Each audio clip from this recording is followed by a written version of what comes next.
Lions TV, this is your post-match analysis video for Saturday's opening home game of the season. A sold-out den, a brilliant atmosphere, and a 3-0 loss. That wasn't on the cards. A lot of us were predicting better things and hoping we'd reach the next level. But is that a reality check? Or as I said in my full-time reaction, is that just a bump in the road? We're going to dissect it in this video. But as always, let's kick off the show by taking a look at the 11 that Alex Neil picked to start the match. Okay, so back down to earth with an absolute bump. Millwall 0, Middlesbrough 3. Lots to talk about in this video. And funny enough, the full-time reactions got nearly as many views as the Norwich one, but more comments, because when you lose like that, everyone wants to put their two pennies worth in. It's very unlike us with any manager we've had to get hammered. We rarely get hammered. We don't always historically score a lot of goals, but we don't concede that many. Little spell under Gary Rowett and then Joe Edwards where we did a few seasons ago. But 3-0 at home against Middlesbrough, a team that we beat at the back end of last season, near enough with the same sort of side that started out. They've lost some players over the summer as well. So is all lost? Do we need to start complaining and saying this doesn't work, that doesn't work, etc.? No, not in my opinion. Starting out with a starting 11, it was an unchanged team from the team that won last week up at Norwich, so no surprises there, and the right team to go with, in my opinion. However, I have seen on our comments and other social media comments that 4-4-2 don't work, Nesley's not a winger, blah, blah, blah. Well, it has been working up until that point. Alex Neil won, I think, the 6 last games, the home games of the season, something like that, 5 or 6. One of those, of course, we did beat Middlesbrough 1-0. Camille Nesley did score the winner in that game. So it was working. And as Alex Neil said as well, after the game, jumping forward a little bit, I've done things since I've been here to try and get back into football matches, and it's worked. On this occasion, it didn't work. I did feel the scoreline flattered Middlesbrough. However, for the Borough fans in the comments having a scream up saying that I said they nicked 3, I'm going to go through that now. But Middlesbrough did deservedly win the game. I did say that in the video as well. People just pick out the bits they want to pick out, don't they? No complaints. Middlesbrough definitely deserved their win on the basis of the 90 minutes. Some people in the comments again were saying we were shit. Some people were saying, well, it was good first 20 minutes. Quite a lot of people actually, and then we went to pieces. Other people were saying it was a game of two halves. I am definitely in the final camp there. It was definitely a game of two halves in my opinion. I thought we started the game really well. Was intense. We did look like a team that had gone to that next level. We was full of confidence. It's a brilliant atmosphere. Fair play to the Borough fans. Brought a lot of fans down a long, long way from home. So fair play to them, as I said.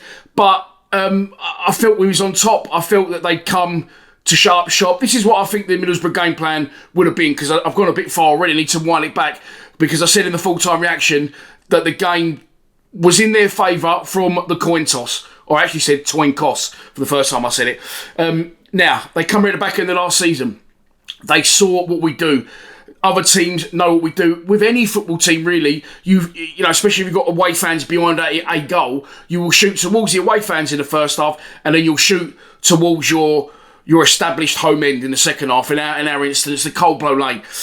Middlesbrough would have turned up. I think they would have seen what happened to them at the back end of last season. I think they would have looked at the other results we got there at the back end of last season. Even games where we didn't win, we clawed it back. I think Sunderland was one. We was 1-0 down, but we pulled the pressure on in the second half, shooting towards the Cold Blow Lane. I think they've looked at that and gone, right, first things first. This is, by the way, this is not even a question. Without doubt, they would have said to the skipper, if you win the toss, turn them round. I don't know why people are so amazed by that I said that. I can almost guarantee that Rob Edwards would have said, win the toss. If you win the toss, turn them round. We don't want them shooting towards their fans in the second half. We'll take it first half, we'll try and weather the storm, and then in the second half, we'll try and nick something from a set piece or on the break and get something from the game, which is exactly what happened, but it got elaborated a little bit, and it got pumped up a little bit because they got 3 goals, but they deserve to win the game. Again, I'm taking nothing away from Middlesbrough. However, I don't really feel it was a 3-0 game. 87th minute and the 97th minute, when we was all gung-ho going for it and could have played till the following fucking Saturday and still weren't scoring, in my opinion. But yeah, look, at the start of the game, it was good. We knocked the ball around nice. We got in good areas. We looked lively. We was intense out of possession. We looked good in possession. The only one thing that was missing, in my opinion, again, was the final ball or the final effort at goal. And it takes me back to other managers at the club. Gary Rowett especially, where teams would come down and they knew that if they weathered the storm, after 10, 15 minutes, the initial buzz from the crowd and the buzz from the Millwall players would die down, and then they could get a foothold in the game, start to take control of it. And so we see us lose heavily a couple of times, haven't we, down the years. So I thought we was doing everything right, and I thought we looked like the team that had gone to that next level. However, the longer the first half went on, the more it played into Borough's hands. But I don't think they really had a lot of opportunities, Borough. They had one opportunity where Bender hesitated badly coming out. And in which case, did he take Conway out, didn't he? I would say, looking at it again, yes. Conway knows what he's doing. But again, that's football. That's what people do now in football. They'll leave a training leg, or they'll give that person the extra half yard to, come on, are you going to take me out? Or are you going to let me get the ball? Bender was really hesitant. And that's 2 bad games out of 2 for him now, in my opinion. He made a couple of good saves in the second half. But in that instance, again, for me, very slow to react, very indecisive. And he put our fate in the referee's hands there. Luckily, the referee was on our side and gave the free kick to us and a booking to Tommy Conway. But if you look at the first half, the only chances we had, another thing I want to talk about is Femi Aziz. I really like him. Not going to slag him off, not going to slag any of the players off, because I do feel that this was, although they deserved their win, a little bit of a freak result. I said I don't think it was a 3-0 game. Aziz kept getting into good areas, and he want to take responsibility. And as you know, I love that. I love people that don't shy away from it. And he does his defensive duty. He works really hard for me. I've seen people slagging him off online saying, no, he's shit. He isn't shit. He's a good player for us. The only question I've got over his performance on Saturday was the amount of balls that he put in the box and didn't go where they should have done. And I'm not giving you an answer. I'm asking you the question here, because I would say about 3 out of the 15 crosses he put in, roughly, that's an estimate, went where they should have done. Should he be hitting more times than not? Out of 15, should he be getting at least half of them in the box? Probably, but at the same time, the 2 big chances we had in the first half was the one he got in the box to Campbell Nedgley, who should have done better, in my opinion. I don't know whether he half took his eye off the ball, but he was middle of the goal, had a good opportunity, a header. Yes, he was under challenge, which eventually did put him off and give him a little knock as well. But he went well wide. That should be in the target. And the other one where Doughty does really good work with Aziz. They play a nice 1-2. Aziz puts a great cross in once again, and that opportunity was met by Casper De Noor, who does everything right. It goes past the goalkeeper. It's a brilliant goal line saving clearance from Luke Ayling. Now, if that goes in my opinion, which it was very, very close against fine margins, the coin toss definitely played a part, in my opinion. That Luke Ayling clearance off the line was another thing in the game, a very small thing, but a very, very big one in the circumstances. And if that goes in, we're 1-0 up. We probably go in 1-0 up at half time. Borough's game plan's gone to pieces. They've got to come out as the second half. And I think that would have suited us. However, it's a really good goal lines clearance, and I'm not taking anything away. But yes, he should have scored it, but he couldn't do anything more than he did. And the only thing that stopped that from being a goal is the brilliant goal-saving clearance from Luke Ayling. So that's half-time. And again, I turned to Henry at half-time and he said, we'll have these second half. I said, I'm not so sure. We're shooting away from the cold blow, which I will keep saying makes a difference in my opinion. And Rob Edwards would have said, let's get him shooting that way. Like I said, let's get him to half-time, which is what happened. So moving on to the second half, I've got no complaints, of course I haven't, but we seem to come out the second half like we used to under previous managers. The intensity wasn't there, the ideas going forward, the lack of, people being on the same page and the togetherness, it's like a load of strangers playing together.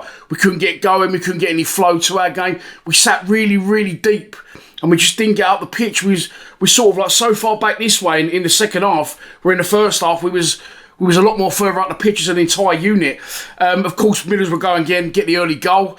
And it was a good goal. Fair play to them. That's what they've done. They had their chance and they've taken it. Well executed. Hayden Hackney gives you that one that into the cold blow lane. Not once, but twice. And I think they did it again when they scored their third goal. And they're wondering why people were losing their shit. But yeah, anyway, moving on. We just didn't get going in the second half. Didn't look like any confidence. It looked like a completely different 11. And it looked like, I said just a minute ago, going back to previous times under other managers, the life had been sucked out of us. And once they went 1-0 up, we did have a brief spell where we come back into it. And of course, the Josh Coburn chance now for people slagging him off, saying he's shit, get rid of him. I don't agree. I don't think any of them played particularly well in the game. I did think Billy Mitchell played quite well, though, until he took that knock. And that definitely seemed to knock the steam out of him. I think he got winded. But they just didn't perform on the day, did they? And the cross from Aziz, again, is another good one that he got right on Coburn's head, who makes a great run towards the back post. And he does everything right. And again, it's a very small thing. It's a very fine margin, but it's sort of determined the result almost. A great header. He's getting lent all over in his shirt pulled by the defender. Again, I'm not complaining about that. That's football. Coburn's strong. He gets his head on it. It's the inside of one post, flies across, hits the other post and comes out. And it's like I said after Bender gave the goal away. That's Josh Sargent scored up at Norwich. It could only happen to us. And then from that point, I think I knew the writing was on the wall. I already suspected it. That sort of confirmed it for me at that point. And I thought there's no way we're getting back into this game. We can play till next Saturday and still not score. It was the only chance really that we had in the second half. We just couldn't keep the ball. It was going out, it was coming back. It was really scrappy. The centre forwards couldn't get hold of anything. We couldn't get the team up the pitch, which allowed the forwards to get on and get in the box and get on the end of things, but nothing came in. We just sort of completely got dominated from what inspired Middlesbrough in the second half. They grew in confidence after that goal, and they never looked like losing it after that Josh Coburn chance hit both posts.